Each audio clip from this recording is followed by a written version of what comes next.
لا إله إلا الله محمد رسول الله عليه صلاة الله وآله والأحبة وعلى آله وصحبه أجمعين. رضيت بالله ربا وبالإسلام دينا وبمحمد نبيا ورسولا. اللهم صل على سيدنا محمد. اللهم صل على سيدنا محمد. اللهم صل على سيدنا وحبيبنا وشفيعنا مولانا محمد. طب القلوب ودوائها وعافية الأبدان وشفائها ونور الأبصار وضيائها وعلى آله وصحبه وبارك وسلم. رب اشرح لي صدري ويسر لي أمري واحلل عقدة من لساني يفقهوا قولي أما بعد. Assalamualaikum warahmatullahi wabarakatuh. Belum cukup kompak jawab salamnya nih. Ngantuk kan? Sudah makan siang kan belum? Belum makan siang? Saya doakan siapa-siapa yang jawab salam saya dengan keras dan kuat, moga-moga Allah ampuni dosa-dosanya. Saya doakan siapa-siapa yang jawab salam saya dengan keras dan kuat, moga-moga Allah lancarkan rezekinya. Saya doakan siapa-siapa yang jawab salam saya dengan keras dan kuat, yang belum ketemu jodoh, moga segera ketemu jodohnya. Ada juga belum ketemu jodoh kan sini kan? Ya, saya doakan siapa-siapa yang jawab salam saya dengan keras dan kuat, yang punya penyakit, moga-moga diangkat segala penyakitnya. Dan saya doakan siapa-siapa yang jawab salam saya dengan keras dan kuat, yang punya hutang, moga-moga Allah lunasi hutangnya. Oh, tak kuat aminnya, tak banyak hutang buat saya. Nyicil dulu kan. Maka sekali lagi Assalamualaikum warahmatullahi wabarakatuh. Alhamdulillah, syukur kita kehadirat Allah Subhanahu wa taala dengan limpah kurnia dan rahmatnya. Allah telah menggerakkan tangan kita, Allah telah menggerakkan kaki kita, Allah telah menggerakkan hati kita menuju ke rumah Allah yang mulia ini, Masjid Al-Muhajirin, betul? Kemudian Allah memilih semua yang hadir saat ini untuk duduk di dalam majlis yang mana disabdakan oleh baginda sallallahu alaihi wasallam, mana-mana majlis zikir. Apa itu majlis zikir? Majlis zikir contohnya apa? Majlis ilmu lagi, majlis salawat, majlis Quran, segala hal yang berbicara tentang Allah dan Rasulnya disebut sebagai majlis zikir ataupun Raudatul Jannah, taman-taman surga di dunia. Maka Nabi pesan kepada kita, ketika anda mampir ke majlis ilmu ataupun majlis zikir, maka pastikan kita singgah sebentar, duduk agar bisa mendapat manfaatnya. Kenapa? Ketika keluar daripada majlis ini nanti kita akan dalam keadaan diampuni dosa oleh Allah. Moga-moga keluar kita nanti daripada majlis ini dalam keadaan diampuni dosa oleh Allah Subhanahu wa taala. Baik, apa kabar jemaah Masjid Al-Muhajirin? Sehat? Ini baru pertama kali ini saya datang ke Masjid Al-Muhajirin ya. Sebelum ini belum pernah kan? Belum pernah ya? Alhamdulillah. Baik, sebelum kita pergi ke acara intinya, adalah lebih baik kalau kita bertaaruf sebentar. Boleh? Karena apa? Kalau anda tidak kenal saya, maka tak akan lahir rasa cinta dan sayang kepada saya. Maka boleh kita bertaaruf? Boleh? Boleh? Baik. Nama yang diberi Faisal Ilahi bin Habib Rahman.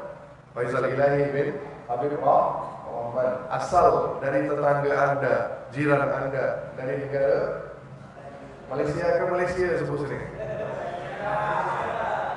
Malaysia ke Malaysia? Malaysia. Oh. Baik. Pernah pergi ke Malaysia? Belum pernah? Belum Pak, ada pernah? Ada yang bapak pernah? Sudah? Kucing? Udah? Sarawak udah? Belum? Baik, walaupun anda tidak, mungkin rata-rata yang belum. Kucing udah? Itulah Malaysia. Ya, baik. Walaupun anda mungkin belum pernah pergi ke Malaysia, tapi kalau saya sebutkan nama kampung saya semua tahu. Apa kampung ni Pak Ustaz? Kampung Durian Runtuh. Kampung apa? Durian Runtuh. Kampung siapa tu? Kampung Tok Dalang, betul. Kampung siapa? Kak Ros, betul. Kampung Upin dan Ipin. Ni guru ngaji Upin Ipin datang ni. Baik, Alhamdulillah. Ini bukan kedatangan pertamanya ke Kalimantan Barat, apalagi khususnya Singkawang ini. Singkawang udah banyak kali dah. Tapi biasanya di Masjid Raya Mujahidin dan juga Masjid Agung biasanya sering saya situ. Kemudian ke Sambas. Tapi Alhamdulillah kali ini berkat teman saya, sahabat baik saya, Abang Iqbal. Sering ke sini kan? Iqbal ya. Nah, Iqbal tu rapat. Nah, dari awal saya dakwah di Kalbar ini beliau yang sentiasa dampingin saya, dan sekarang beliau tengah diuji dengan penyakit. Kita doakan moga-moga beliau diangkat segala penyakit beliau. Maka beliau tak bisa dampingin kita sekarang ni. Kurang sehat beliau. Ya. Baik. Maka ketika awal-awal saya datang ke sini, nah, maka julukan yang diberikan kepada saya Ustaz Jin. Ustaz apa? Jadi orang di Pontianak manggilnya Ustaz Jin. Oh, Ustaz Faisal, Ustaz Jin tu, Masya Allah. Macam muka jin ke muka saya. Ya? Nah, rupa-rupanya kerana keahlian saya. Maka kelak kepakaran bidang ilmu saya adalah bahagian ruqyah syariah dan juga tibun nabawi. Maka saya selesaikan S1 di Malaysia, terus sambung S2-nya di Darul Hadis India. Nah, ketika itu saya juga belajar ilmu tentang ruqyah. Nah, maka dah lebih 12 tahun mungkin ilmunya tentang ruqyah dah lebih 12 tahun. Alhamdulillah. Maka saya kongsikan tentang ilmu ruqyah ini kepada penduduk Kalimantan Barat, tentang apa yang syirik, perbuatan yang ternyata Kalimantan ini masih banyak yang praktikkan syirik. Katanya pengobatan Islami, tapi masih ada syirik di dalamnya. Masih lagi ada sihir di dalamnya. Perbuatan yang menyalahi syariat. Bukan ruqyah syariah yang benar-benar ikut syariat Allah Subhanahu wa taala. Nah, ruqyahnya syirikiyah. Banyak yang syiriknya. Nah, baik. Maka pada hari ini kita berpeluang untuk sama-sama saya nak kongsikan. Sebelumnya itu maaf kerana saya ini kurang fit. Ya, maaf ya, tadi pun saya tak apa ya. Beberapa hari saya di sini ini kurang fit. Suara pun dah mulai bila kan berubah. Dan ini baru jadwal pertama, maksudnya jadwal Singkawang ni baru pertama ni. Selepas ni lanjut ke Melawi lagi. Lanjut ke Ketapang ni sampai tanggal 5.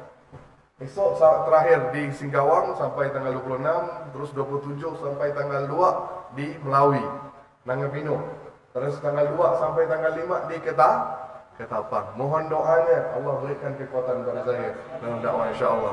Baik, temanya kita pada hari ini kupas tentang, saya pun hairan ketika Bang Iqbal bagi saya jadual dakwah kota Singkawang. Kaget, Masya Allah, khutbah Jumaat ni bahas tentang sihir, luar biasa. Luar biasa. Terus materinya bahas tentang apa di kajian setelah Jumaat kita kupas tentang alam jin, betul? Betul kan? Itu temanya kan? Oke, dah kenal jin belum? Ada jin sini? Jin mana ada? Ada yang pakai jin ni? Ialah celana jin. Celana jin. Baik, bila mana kita sebut tentang jin, itu adalah suatu bahagian daripada iman kita. Wajib kita percaya. Kenapa? Salah satu tanda orang beriman, ciri orang beriman, yakni dia percaya kepada yang gaib. Kan? Alif Lam Mim. Terus zalikal raiba fi hudan lil muttaqin alladzina bil ghaib. Dia percaya kepada yang gaib. Ciri orang beriman. Maka jin termasuk dalam perkara gaib yang wajib umat Islam imani, percaya dan yakini. Kalau kita kata tak ada jin, maka bisa jadi kufur, bisa jadi kita tidak percaya kepada hal-hal yang gaib. Jelas ya? Kita menidakkan yang iman kita. Faham tak? Faham tak? Baik. Yang kuntilanak tu, toyol tu gimana? Jin apa bukan? Kuntilanak, toyol, apa lagi? Apa nama-nama sini? Kalau jin Singkawang apa? Hantu Singkawang apa? Tak, yang popular di Singkawang. Hantu Cina? Hantu Cina tak? Apa ya? Kuyang. Kalau yang tak ada kepala kan? Betul yang tarik kepala kan? Yang kepala yang terbang. Yang cari orang yang dah melahirkan dan sebagainya kan? Oh, kami sebut penanggal. Bahasa Malaysia ni penanggal. Kalau dia tak ada kepala yang tertanggal. Sini apa? Pujang. Pujang. Baik. Nah, apakah mereka sama atau tidak? Okey, apa bedanya? Syaitan, jin, iblis. Sama atau beda? Syaitan, jin, iblis. Sama atau beda? Pak? Sama semua. Sama? Yakin? Baik, dengar baik-baik. Iblis, nah, iblis adalah yang makhluk yang ingkar pada perintah Allah, diusir, kan? Maka berubah namanya. Dulunya disebut dalam tafsir Ibnu Katsir bahawa nama dulu iblis ni Azazil. Apa dia? Azazil. Dia bukan malaikat, bukan golongan malaikat. Kenapa? Dia diciptakan daripada api. Jadi kita tahu tiga makhluk utama yang Allah ciptakan utama: malaikat, manusia dan juga jin. Tiga ni. Maka masing-masing ni penciptaannya berbeza. Yakni manusia diciptakan daripada tanah, malaikat diciptakan daripada nur, cahaya. Terus jin diciptakan daripada api. Maka iblis adalah keturunan jin. Maka jin tu maksudnya suatu bangsa. Seperti kita, bangsa manusia. Faham tak ni? Bangsa manusia. Itu suatu bangsa. Jin itu suatu bangsa. Sama juga, manusia ada yang baik, manusia ada yang jahat. Begitu juga jin. Jin ada yang baik, ada yang jahat. Ada yang Islam, ada yang Nasrani, ada yang Yahudi. Sama seperti manusia. Nah, iblis ni sama pula. Nah, iblis dari keturunan jin. Dari keturunan jin. Di awal sebelum manusia tercipta, iblis sudah ada. Namanya Azazil. Apa dia? Azazil. Kerana jin-jin yang hidup sebelum kita ini merosakkan dunia, sering melakukan pertumpahan darah, maka Allah perintahkan untuk malaikat menghabisi seluruh mereka, untuk matikan seluruh jin-jin di atas muka bumi. Maka datanglah para malaikat membunuh semua jin-jin yang memberontak. Sisanya lari ke hutan, dan tersisanya siapa? Azazil. Maka Azazil minta ni, wahai malaikat, jangan bunuh aku ingin beribadah kepada Allah. Maka dibiarkan oleh Jibril, tak membunuhnya. Ini singkat cerita. Maka Azazil ini pun beribadah. Dia seorang jin yang sangat rajin, soleh, ahli ibadah. Ibadahnya bukan setahun, 2 tahun jemaah, tapi ribuan tahun.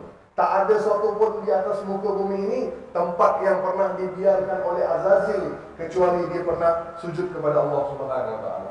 Bayangkan, tak ada suatu pun tempat di atas muka bumi kita sekarang ni kecuali di situ dia pernah sujud kepada Allah Subhanahu wa taala. Singkat cerita, kerana amalnya banyak, maka levelnya naik. Dari langit ke langit, naik sampai Allah masukkan dia dalam kalangan malaikat. Allah menjadikan dia Sayyidul Malaikat. Masukkan dia dalam syurga, tempat tinggalnya syurga. Tapi singkat cerita, ketika Allah ciptakan suatu lagi makhluk yang baru, disebut Bashar, yakni manusia, yang diberikan nama Adam alaihi salam. Maka Azazil ni rasa cemburu, rasa dengki, rasa hasad muncul dalam dirinya. Nah, kerana Allah ingin jadikan Adam sebagai khalifah. Nah, dia akan menguasai dunia ni, akan memerintah dunia ni. Dulu dia fikir dia, tapi ternyata bukan. Maka ketika Allah suruh sujud, perintahkan para malaikat untuk sujud kepada Adam. Sujud di sini tunduk hormat, bukan sujud ibadah. Jelas ya? Sujudnya tunduk hormat. Macam kita menunduk depan guru kita, tunduk hormat kita. Orang yang lebih tua kita menunduk. Nah, itu dia. Ketika disuruh tunduk, maka fasajadu, seluruhnya malaikat sujud illa iblis. Nah, iblis tak mau sujud. Maka Allah nanya, "Hai Azazil, kenapa kau tidak mau sujud?" Maka lihat satu jawapan dia. Apa jawapan dia?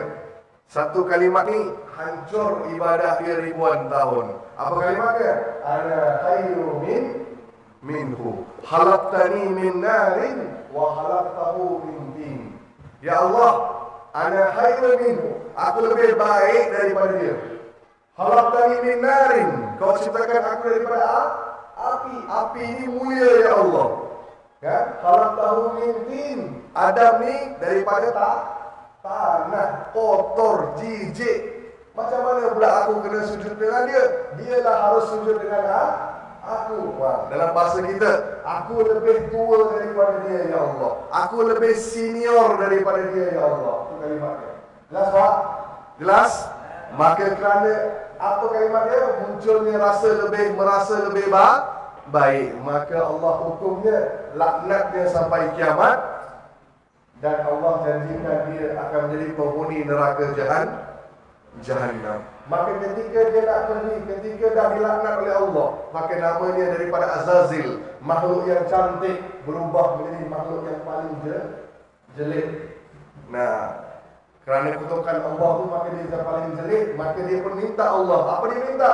Dia minta tangguh usianya, panjangkan umurku ya Allah sampai kiamat agar aku bisa menyesatkan Bani Adam ini.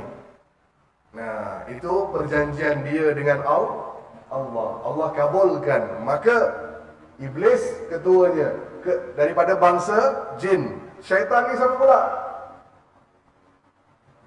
Siapa syaitan? Syaitan anak-anak jin. Anak-anak iblis, yakni anak buahnya.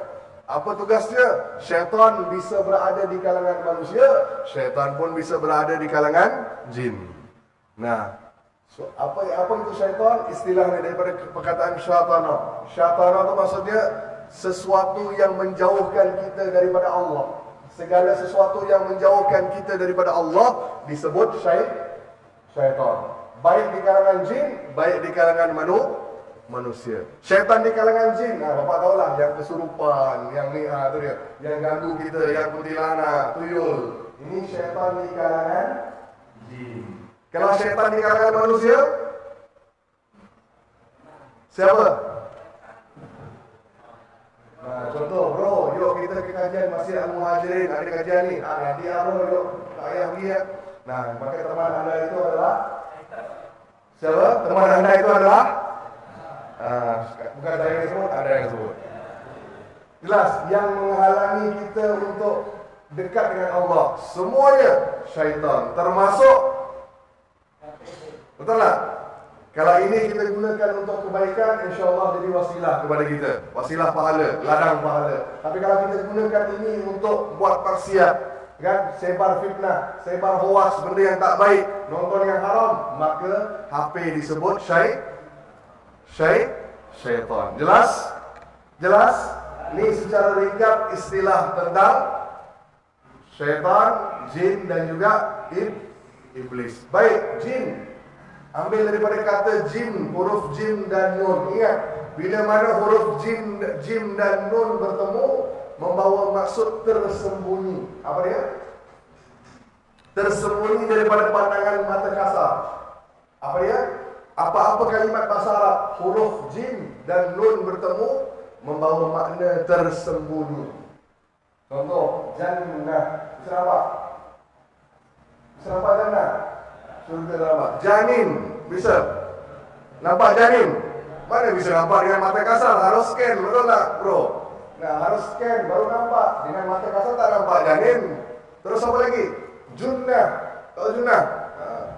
Perisai. Apa perisai? Yang untuk perang kita buat ini tu. Tameng. Tameng. Nampak tak orang yang di belakang tameng tu?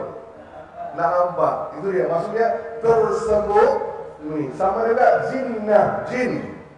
Sama juga maksudnya tersembunyi. Tak boleh, tak dapat dilihat dengan mata kasar. Baik, di sini poin penting. Pak ingat dengan baik-baik. Maka manusia dapat lihat jin tak? Manusia dapat lihat jin tak secara fitrahnya? Bisa? Nah, dengar baik. Inna surah Al-A'raf ayat 27. Ini dalilnya. Surah apa? Al-A'raf surah ke-7, betul?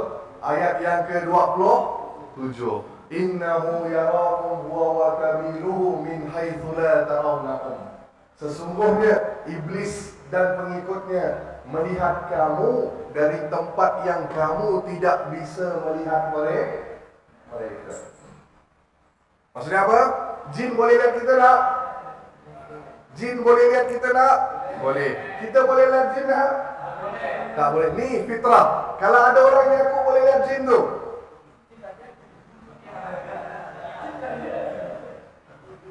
kan?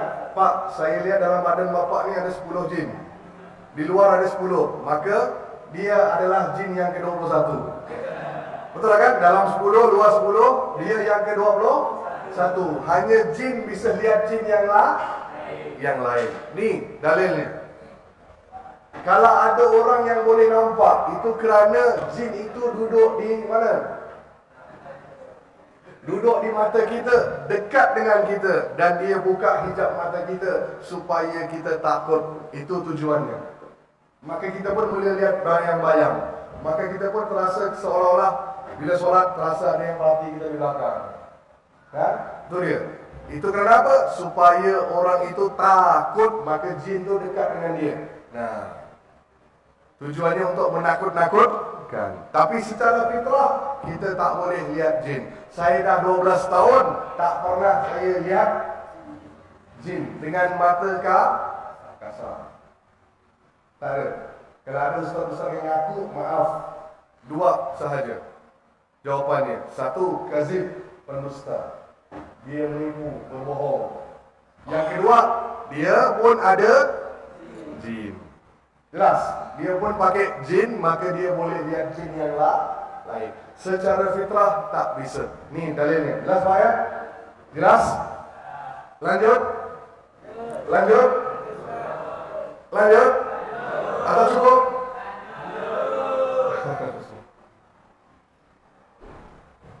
Baik, yang mau nanya sampai di sini. Ada yang mau nanya?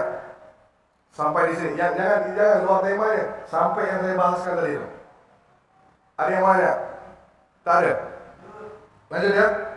Ada? Silakan. Ya Pak. Ya Pak. Ya, 1 ya. Iya.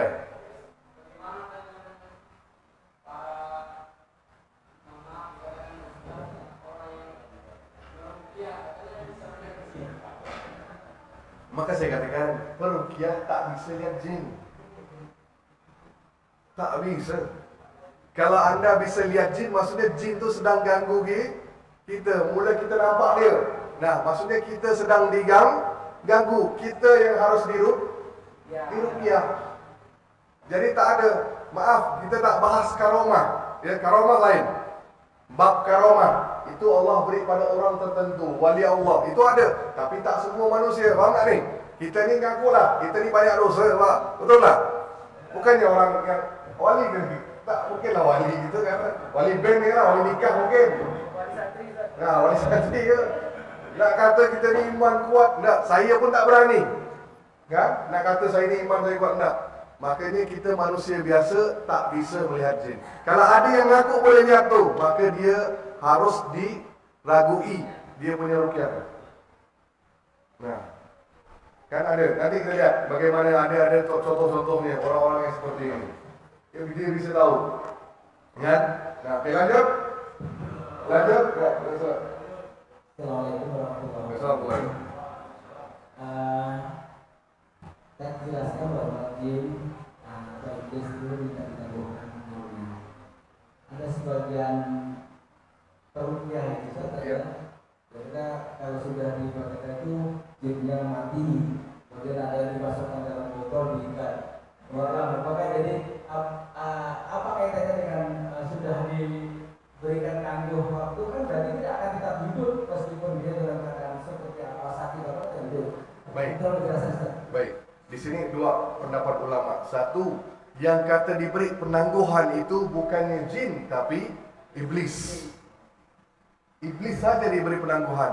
Jin seperti kita, mukallaf, yang diberi beban syariat. Sama macam manusia. Mereka harus ikut cara seperti manusia lah. Solatnya harus beriman pada Allah, sama tuntutannya. Cuma alam mereka lain, alam kita lain. Itu sahaja. Maka yang mati itu, nah, dua kemungkinan. Satu, benar-benar dia sudah mati. Maka ada ulama yang mengatakan, kan, apa kata beliau? Kalau kita hukum membunuh jin itu sama hukumnya kita membunuh seorang manusia. Maka tak boleh sembarangan. Sama hukumnya kita membunuh seorang manusia, sama hukumnya. Maka tak boleh kita, siapa yang berukiah sini, jangan langsung membunuh jin. Kenapa? Kita mengambil nyawa sesuatu tanpa hak. Harus dakwahi dia, coba tarik dia ke arah Islam, kan? Nah, kalau dia masih lagi ini, terakhir solusinya baru bunuh dia. Itu baru terakhir. Nah, itu dia Pak. Nah, soal masuk dalam botol ni, malah saya nak cerita kan. Tak usah tanya ke saya lah. Nah, biarlah bapak sendiri lah faham kan. Kan saya kata dua, kan? Mungkin kazib, kan? Mungkin pendusta, dan mungkin juga dia pakai jin. Allahu a'lam. Lihat dirinya, karakternya. Bisa kita nampak orang ni tak pernah solat, bisa pula dia masuk dalam botol dia. Dari mana ilmu dia ni kan? Nah, contoh gitu. Jelas Pak ya? Lanjut, baik. Di mana kita tadi? Baik. Maka semua makhluk tadi jin, baik namanya kuntilanak ke apa, semua masuk dalam kategori jin. Apa? Jin. Nah, cuma beda ikut negara lah. Kalau Nusantara namanya kuntilanak. Kalau ke negara barat namanya vampire, Dracula kan. Nah, terus kalau ke negara Cina namanya Cina vampire ke? Iya ke?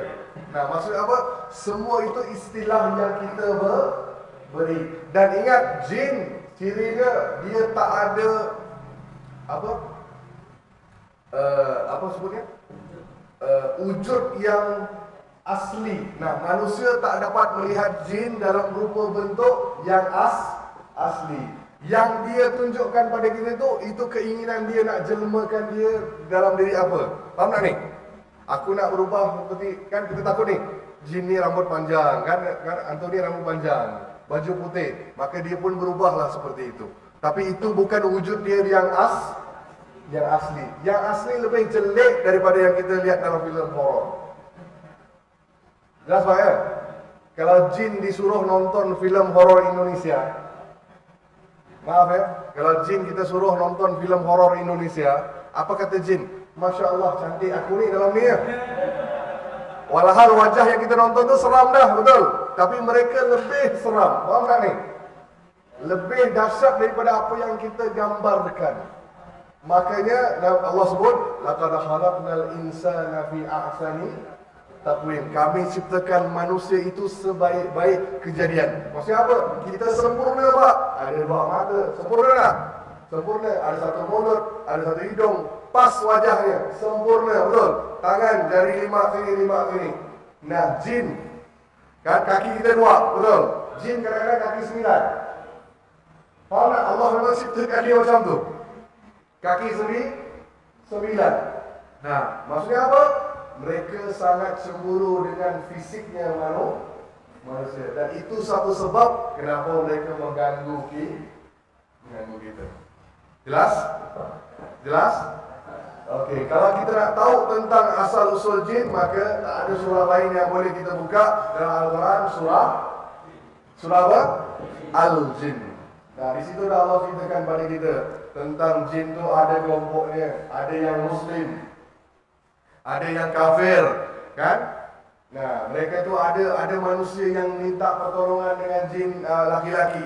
Nah, ini dia. Orang minta tolong. Nah, maka mereka pun menambah kesesatan. Faham tak ni? Makanya istilahnya ulama sepakat mengatakan hukum kita bersahabat dengan jin. Apa dia? Boleh tak berteman dengan jin?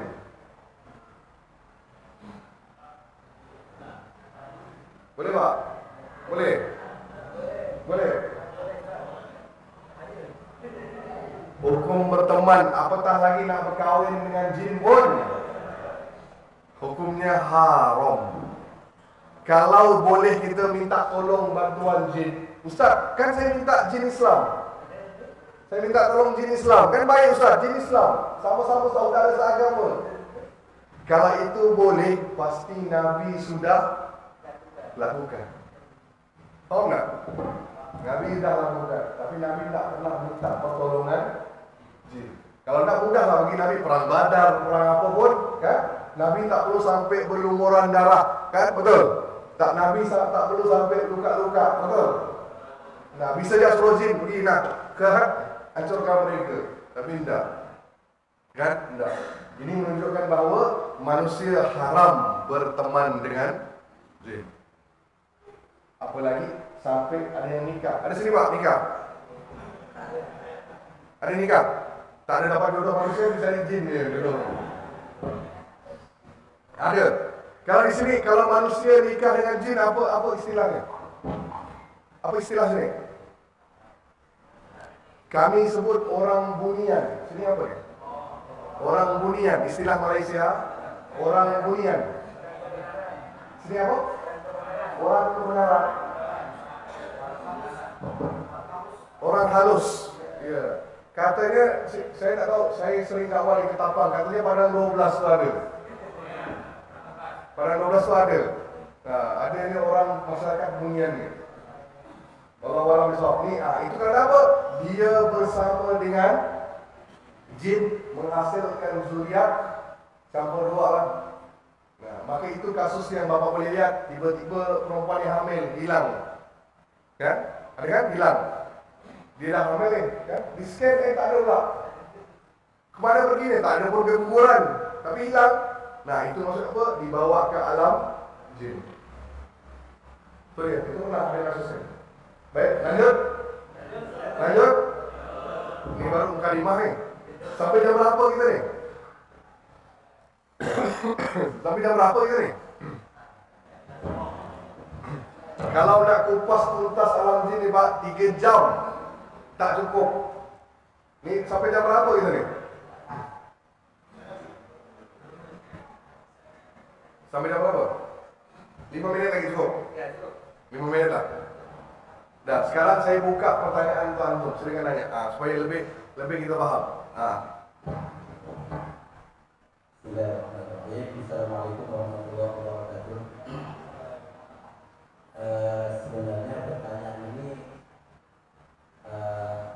secara spesifik mungkin kedua sedikit. Iya. Tapi masih ada hubungan. Ada hubungannya Pak? Ya. Hubungannya tentang ruqyah. Ruqyah. Kalau ini kan khas pembahasannya jin. Tentang jin. Iya. Ya, ada hubungan. Boleh. Silakan. Ya. Jadi begini, dalam satu hadis atau kalau nggak salah saya ada menjelaskan ada masuk surga tanpa hisab. Betul. Dan sebabnya ada masuk neraka tanpa hisab. Di antaranya itu orang yang minta ruqyah. Gitu. Nggak pernah saya baca, cuma saya lupa di sini. Baik. Nah, jadi bagaimana hubungan kita sebagai orang Islam untuk menjaga akidah kita dan sampai kita itu termasuk dalam golongan itu. Baik. Masuk neraka tanpa hisab. Baik.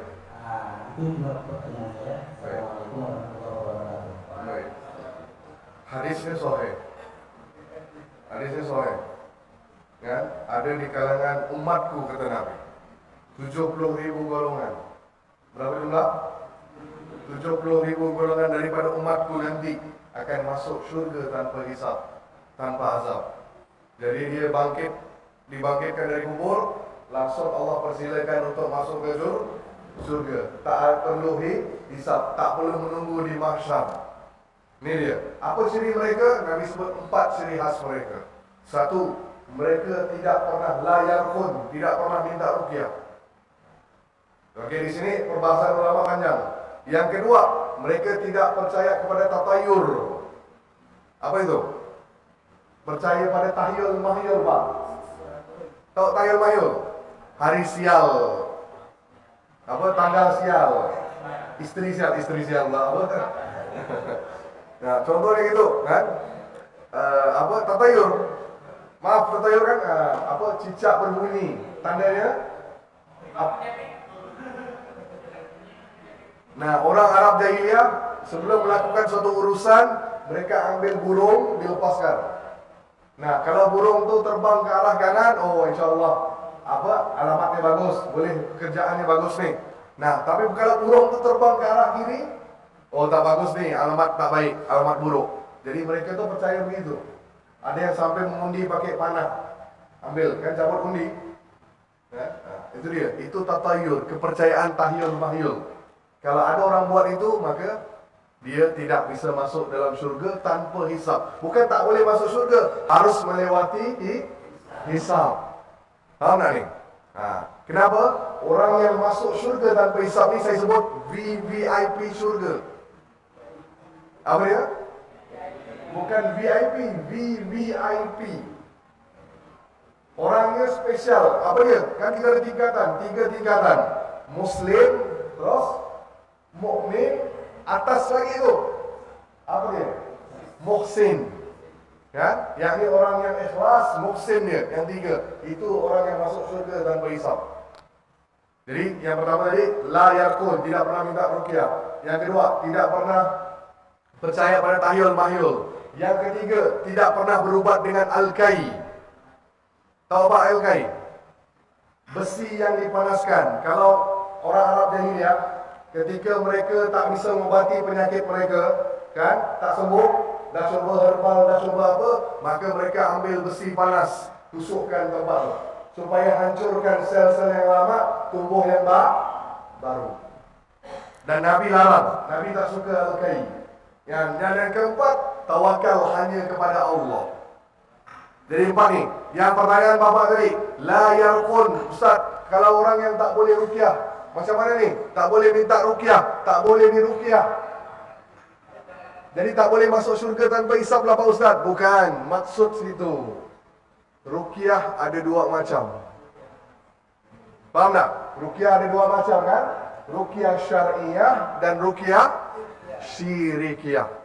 Jadi ulama jumhur yang menafsirkan hadis ni, mereka kata yang dimaksudkan Nabi sana itu ruqyah syirikiyah, pergi ke dukun.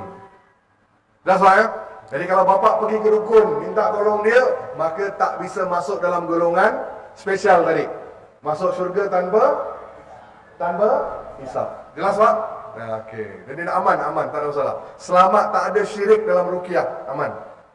Boleh. Silakan. Sama seperti kita berubat, ni ikhtiar ke doktor. Kan ke doktor. Bapak pergi ke doktor kan? Nak cek sini, cek sana. Sama. Ruqyah pun sama juga. Kita, bedanya mereka pakai mesin, kita pakai ayat Al-Quran. Itu je. Jelas? Okey, lanjut. Apa lagi pertanyaan? Silakan. Yuk, Pak. Pak Imam. Yuk. Iblis yang tersiksa itu mengatur azab. Tapi saya selalu terpikir, Pak. Sekarang Pak berkembang banyak. Secara sunatullah kan hidup itu berpasang-pasangan. Ada perempuan. Sedangkan cinta itu kan satu. Tak ayah iblis tadi. Kok sekarang berkembang banyak? Ya. Cara makanya berbeza. Kita mengambil waktu. Jin ni lain. Kan kita perlukan waktu 9 bulan 10 hari untuk melahirkan zuriat. Mereka bersentuh sahaja langsung berbiak. Seperti ulat. Faham tak ya? Langsung bertemu saja langsung keluar. Anak yang ramai. Jadi beda dengan manusia. Manusia kita 9 bulan harus tunggu ni. Amil melahirkan. Tapi jin perempuan dengan jin lelaki bertemu langsung boleh melahirkan. Dah ada apa? Apa dia? Manalah tahu mandul.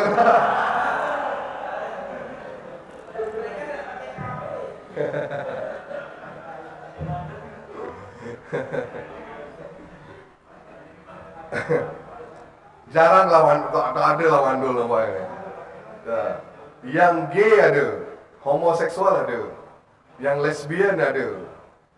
Ada. Itu yang makanya dia masuk ke dalam manusia, buat kita pun berfikiran macam tu. Suka sama sejenis. Itu dia. Karena gangguan daripada jin tadi. Nah, ada lagi, silakan. Yuk. Sampai-sampai lihat, silakan. Nah. Apakah jin menyukai hewan di dunia? Betul. Nah, makanya kita tak sempat bahaskan tadi. Maka Nabi sabdakan, jin ni 3 macam. Satu, yang terbang di udara, bersayap dan terbang di udara. Ni jin yang level tinggi. Level apa? Level Ifrit. Tahu Ifrit? Jin yang paling kuat antara semua ni, Ifrit. Yang bersayap, berterbang di udara. Yang kedua, yang menyerupai haiwan. Apa dia? Dan 2 haiwan yang paling dia suka, anjing dan ular. Syekh jin suka menyerupai 2 ni, anjing dan ular. Nabi SAW sabda. Dan yang ketiga, yang berpindah randa. Faham tak ni? Yang jin yang berpindah dari sini pindah sini. Maksudnya apa? Kesurupan, masuk barang dia, keluar lagi, pergi tempat lain. Ni jin level yang paling bawah. Jadi 3 bentuk jin tadi. Satu, yang terbang dan yang bersayap dan terbang. Jin ni tak bisa kita ngarahkan. Tak bisa ngarahkan. Ni level tinggi. Ni raja-raja jin ni. Dan mereka hanya bisa dipanggil dengan sihir. Dan kalau dia masuk ke badan manusia, bisa meninggal orang. Jadi mereka jin yang tak makan, tak minum. Faham tak ni? Berbanding yang lain tadi, yang berbentuk haiwan, kan, ular, anjing dan juga yang berpindah-pindah tu. Itu jin yang bawah. Yang bersayap dan terbang udara ni yang paling tinggi. Nah, manggil dia harus lewat sihir. Betul ya? Jelas tak? Nah, jadi bisa juga dia dalam bentuk binatang berbisa. Apa dia? Bentuk apa? Kalajengking, kan? Apa lagi? Lipan, banyak kaki tu. Lipan. Terus bisa dalam bentuk binatang perosak. Perosak. Cicak. Tikus bisa. Okey. Baik. Maka ada hadis Nabi SAW ketika ular masuk rumah. Apa dia? Ular masuk rumah, jangan langsung dibunuh. Kenapa? Itu mungkin jelmaan jin. Kalau bapak bunuh ular biasa, tak ada masalah.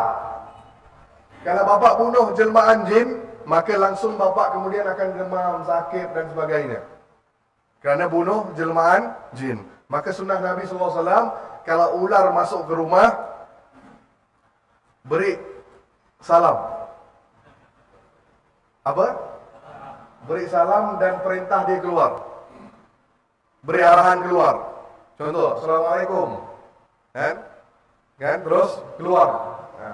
Tak kisah bahasa apa bapak pakai, bahasa Inggeris ke get out boleh. Kalau itu jin, dia akan berhenti, dia akan faham. Itu jin. Kalau itu ular yang benaran, dia kata apa? Aku manusia bodoh ni. Ngomong aku pula ni, mana aku ngerti kan? Jawab. Faham tak ni? Jadi jin yang biasa dia tak faham. Nah, dia akan boleh berjalan terus. Itu yang boleh dibunuh. Jelas? Kalau dia jin jelmaan, dia akan faham. Kita kata keluar dia. Nah, itu cara. Udah? Lanjut? Adik, silakan.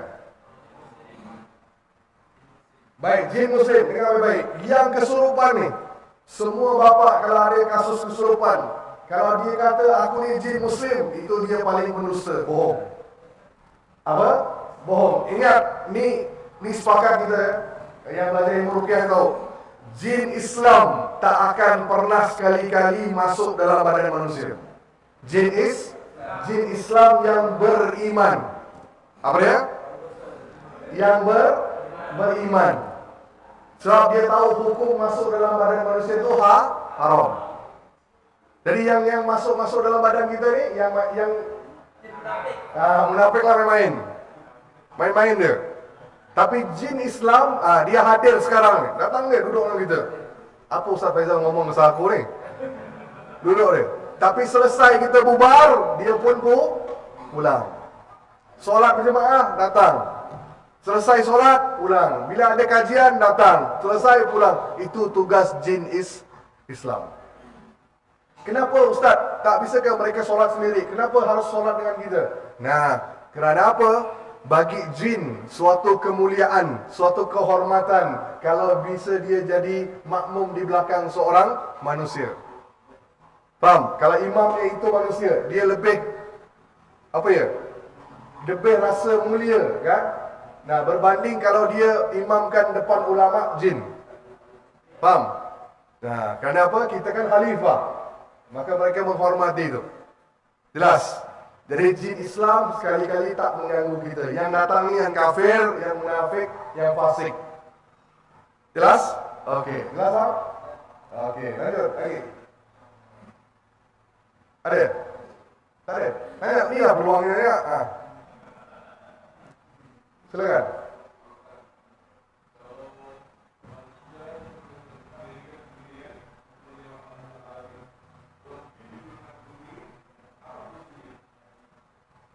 Ulang.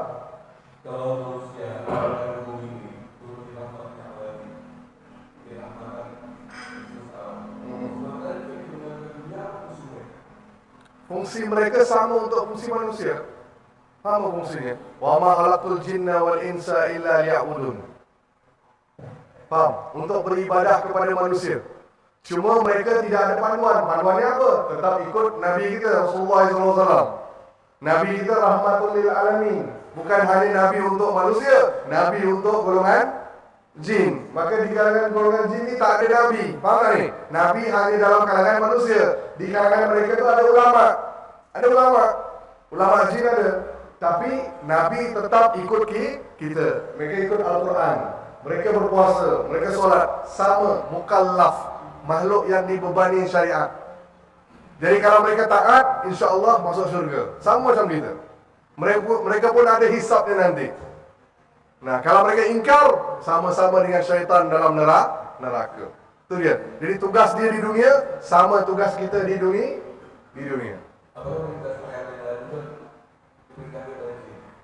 Apakah? Apakah perintah syariat juga? Sama. Seperti mana Nabi sampaikan kepada mereka. Nabi dakwahi mereka. Makanya di Mekah tu ada masjid jin. Tahu kan? Kenapa? Tempat Nabi dakwahi mereka. Suruh masuk Islam.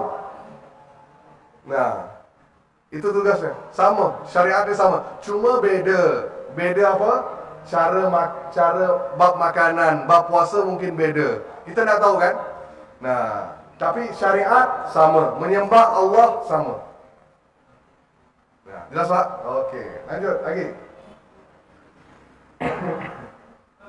Yuk.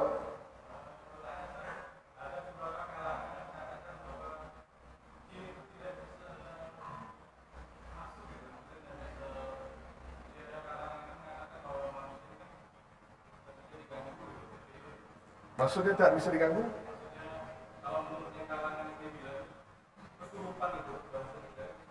Adalah kerana ni halusinasi.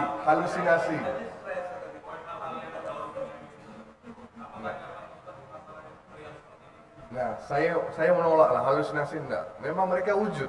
Dalilnya kena ada kewujudan mereka. Dan Allah pun dah sebut tentang kewujudan mereka. Jadi pasti mereka bisa masuk dalam keadaan jin, masuk dalam badan manusia, kan? Dalilnya apa? Orang yang makan riba di akhirat kelak seolah-olah seperti orang kesurupan, betul? Nah, ayat ini jelas, orang yang seperti kemasukan jin. Nah, ini dalilnya, mereka bisa masuk dalam badan manusia. Bisa Pak. Jadi halusinasi itu kata dia lah, modern, ilmu modern, kan? Kita tetap pandukan syariat, adil, boleh masuk dalam badan manusia.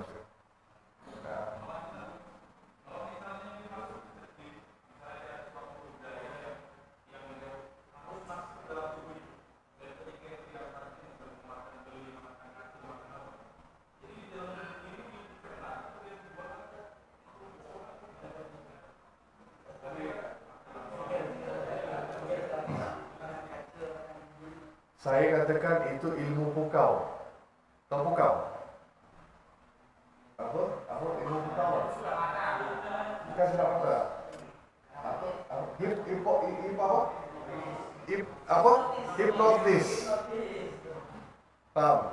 Seolah-olah antum ambil telur, terus pecah telurnya, berubah.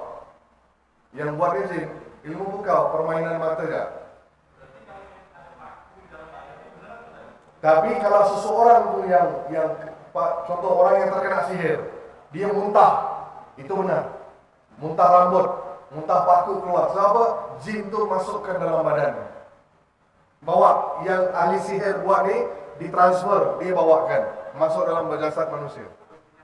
Itu yang bawa, itu ada. Manusia pasien ada. Malah saya pernah ibu tu sihir. Dia keluarkan tu 21 jak paku panjang-panjang misalnya. Keluar daripada tenggorokan dia ketika dia ruqyah. Luar biasa. Memang dia disihir. Ya. Memang ada seperti itu. Itu bukan pukau. Yang saya maksudkan ini orang yang berobat. Ya, tukang pengobat ni, dia buat magic itu kan. Dah pindah dah. Saya dah pindahkan penyakit bapak ke telur. Nah, itu yang pukaunya, tak benar. Jelas? Okey, ada lagi? Iya. Itu sama juga silat dia memasukkan jin dalam badan. Maka dia boleh bersilat dan berubah. Ada menyeru kadamnya. Nah, dia panggil kadam. Maka masuk dalam badan berubah jadi monyet, berubah jadi harimau. Kan? Ada lagi berubah jadi buaya, contohlah macam-macam. Bisa. Ada lagi? Yuk. Mengatasi. Ni yang di sini saya nak tanya, siapa yang dalam terlibat dalam ruqyah? Lain selain bapak ni? Tak ada. Terus macam tahu-tahu nanya ni semua tadi? Saya ingat semuanya ruqyah. Kau pengen. Nah, kalau ada pengen nak belajar, saya tak ada masalah. Kan? Tanya dengan teman-teman arjudan saya semua ni. Saya sering sampaikan satu je. Abang nak belajar dengan saya ya ruqyah. Boleh bang, tapi saya sampaikan risikonya. Sekali abang masuk ke alam ruqyah, tak bisa berpaling. Sampai bapak meninggal.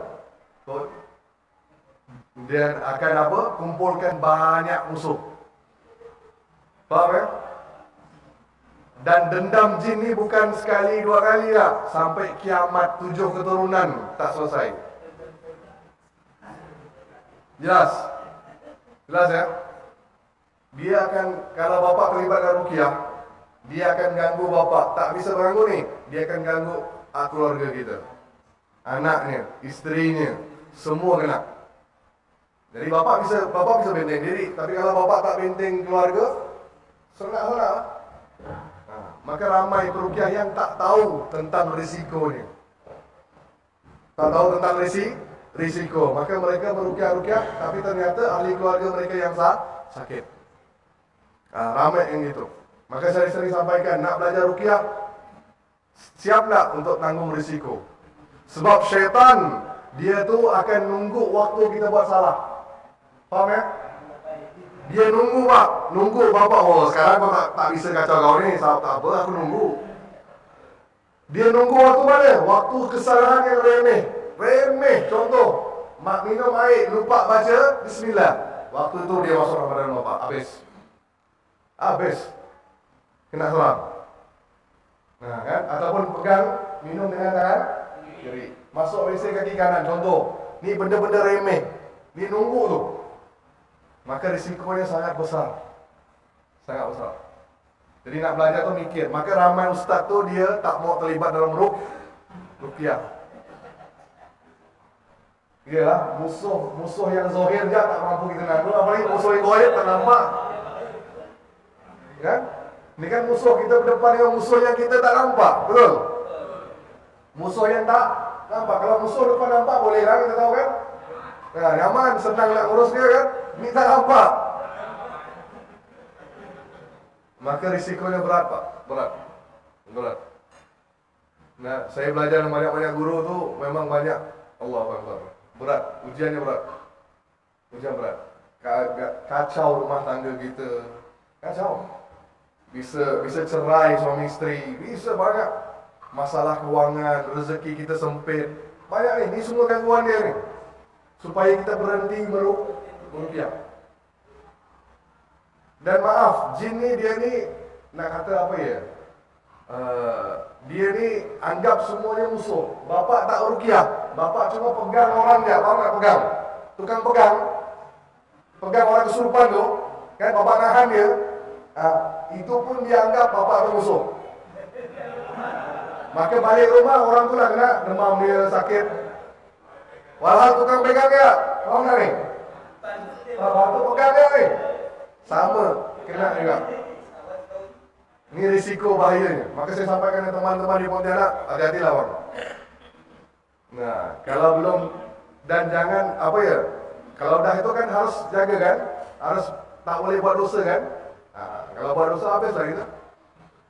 Nah, bahaya pak, bahaya. Saya ini dah banyak musuh dah.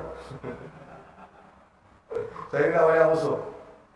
Maka kemarin dan sekarang ini memang saya dah 2 tahun. 2 tahun ni tengah libur. Off dulu. Kenapa? Anak baru lahir. Anak saya yang pertama baru lahir, maka dah 2 tahun usia dia masih kecil, maka saya belum lagi merukiah siapa-siapa. Saya tak mau. Kenapa? Takut mengganggu anak yang masih kecil. Kalau anak tu dah besar, dia boleh baca ayat-ayat, baru kita ngajar dia ayat rukiah. Nah, baru bisa kita mulakan. Maka untuk sekarang ni saya tengah libur, tak merukiah siapa-siapa. Nah, orang yang Ustaz, bila Ustaz? Maaf, saya ni nak Ustaz. Nah, maka bahaya ni Pak, risikonya. Maka perempuan yang hamil, keguguran, tu dia cerita dia. Keguguran salah satu gangguan jin. Nah, keguguran, dia makan janin kita. Nah, betul? Dimakan, maka keguguran. Dan ada orang yang tak bisa lama dan nikah, tak ada zuriat, itu pun sama. Semua ni mereka. Nah, maka hati-hati. Nah, ada yang nak belajar sekarang? Bapak nak belajar? Oh, tak ada, dia belajar. Ya Pak, ya Pak.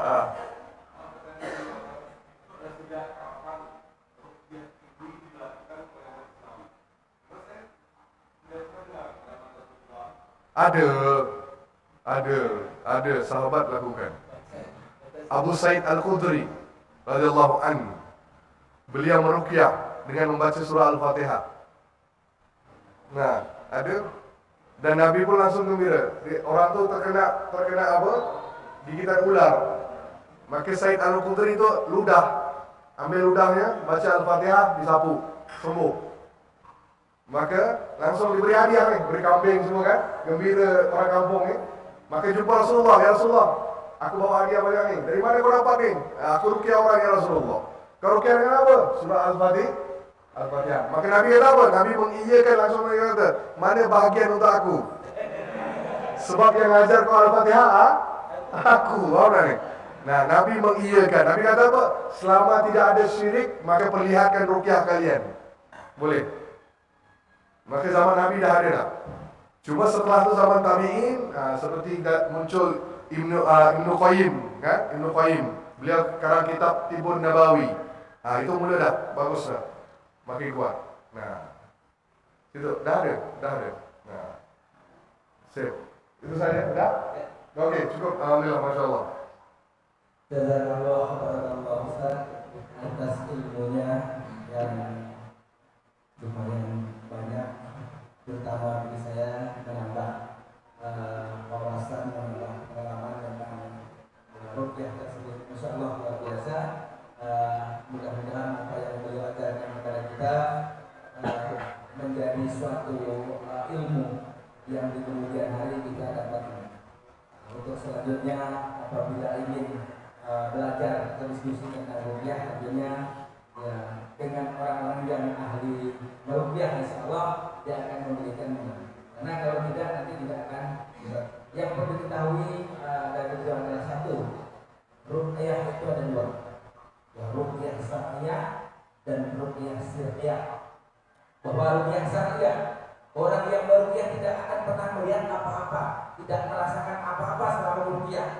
Tetapi ruqyah sirriyah, orang yang meruqyah bisa tahu sebelumnya kalau ada jin 9, ada 100, ada 1000, bahkan yang belum keluar ada saksian dan sebagainya. Maka dari itu hati-hati dengan ruqyah yang sirriyah. Yang kedua, bahwa jin adalah bisa mati. Kadang-kadang orang meruqyah sirriyah ini berdalih dengan bahwa jinnya sudah dibunuh, jinnya sudah diikat, jinnya sudah dibuang ke laut. Maka kepercayaan kepada orang tersebut semakin dalam, sehingga apapun yang diminta mau. Ini pengalaman dari Cilacap sampai belasan juta rupiah Ustaz diserahkan uangnya. Ternyata penyakit itu sudah sembuh. Walau besar.